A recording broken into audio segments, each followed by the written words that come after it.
scrape the carbon off yet. How rough are these ones? We'll find out. So this is the 500 stone, which is like 380 grit.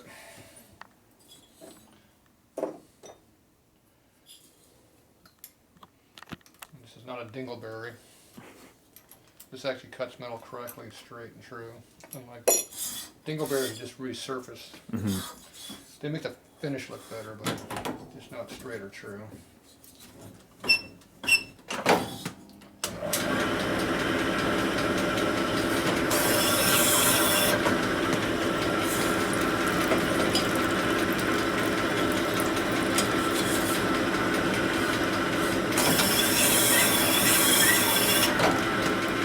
Too much pressure.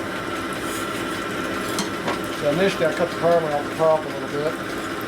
That's still in there though. Yeah. All the old spots.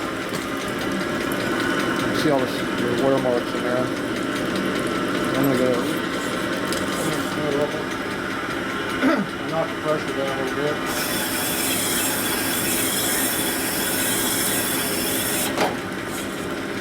See all the chattering in there? That's the other around this.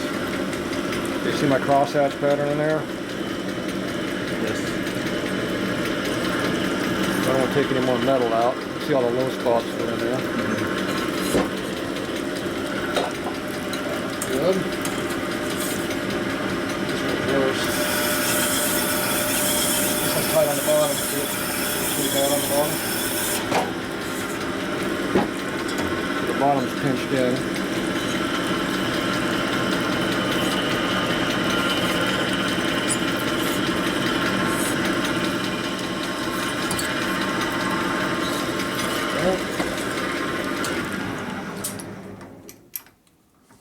Now that right there, that was probably half a thou we took out. We won't take out too much metal.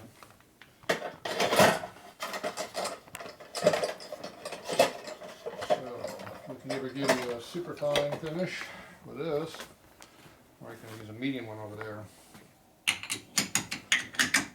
So we're going to give you a super fine. So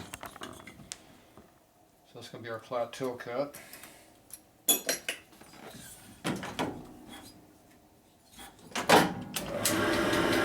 Same crosshatch angle.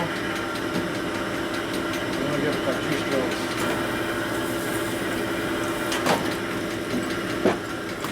That's it.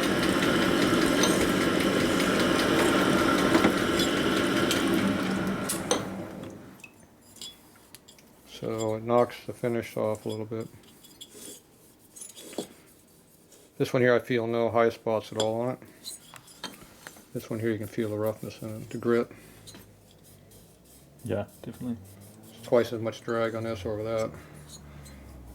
So this has your 1,000-mile braking in it now already. Right. So it's nice and smooth. It'll also wear a lot longer too. You might have to drive a little harder braking in. Can be done.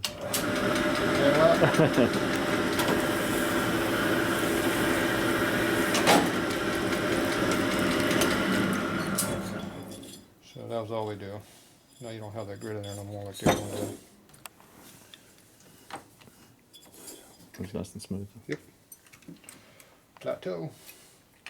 So plateau is basically you go from like one big titty sticking up like that to where it's a nice smooth transition, like you got 2 titties there. The surface area is more. It's real smooth. Now this here is like a 600-700 grit finish here. If I use the other ones, those are like 500 grit. So this the plateau is super smooth. If I use the other stone, it would be smooth, but not as smooth as this one. Okay. So the smoother you make it, the harder you have to break the motor in to get the rings to break in, because it's a smoother surface. So you can't baby, you don't want to get it hot, but you have to put more cylinder pressure on it to make it break in. Okay. So it means you have to drive harder. Right. More RPM, more load, more fun. Right. But the heat's still the problem. You got to look out for heat. Sure. But we can have more fun now. Like you have some cool nights. That'll help. No, cool's bad because piston's hot. grows real big. Cylinder's cold, real small. Not good. Actually, 7-degree weather works best. Really? Yes. You can run it enough to get it warmed up slightly, but it's just so cold, everything's shrunk up. We got some of that too. Yeah, we're supposed to have it like Sunday, I think. Yeah. Or another week it'll warm up I again. think the rain all next week. Not all week though. Pretty sure. Yeah, that one fits. That's the one we're going to use. It fits. What happened to the wrist pins? I need the wrist pins. They're out the back. Do you want me to grab them?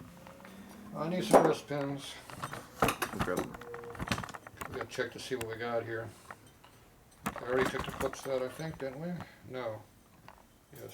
Yeah, the clips are Yeah, the removed. clip was gone. Yeah, I'll give it the pins. So the clips beat up the material in here, the aluminum, and makes it bigger. And then the wrist pin won't go in and out. We had to heat up the one piston to get the damn thing out of there, which was the rear one. So this is the front one. So this here is the one that was really tight. And this is the one that had the broken piston ring in it too. So it probably had some detonation in it. The heat color looks about the same. They both got hot.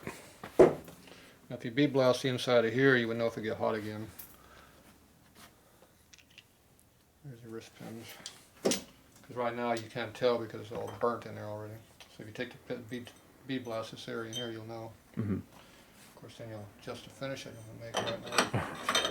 Now this is a real fine finish instead of using this real coarse one like these ones have.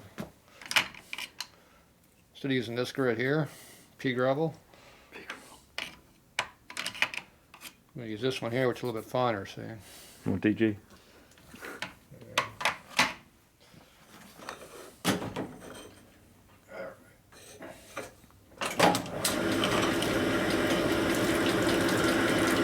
Get all center.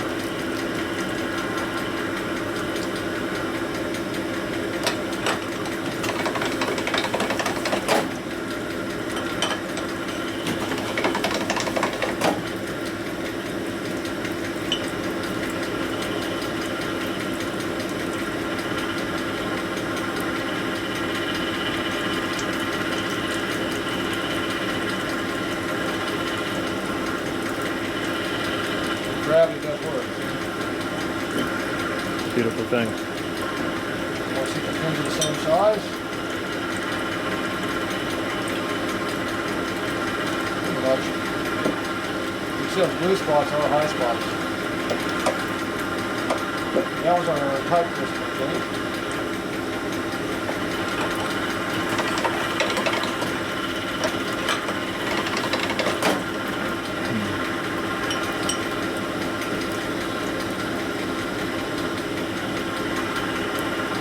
Get out of the hole.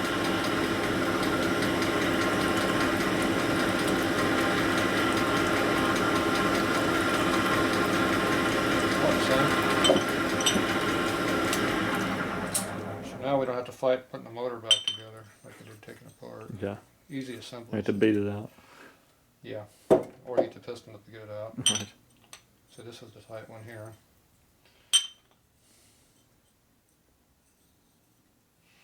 So the race bike, they go poof. They don't even slow down. You let go, poof, straight through.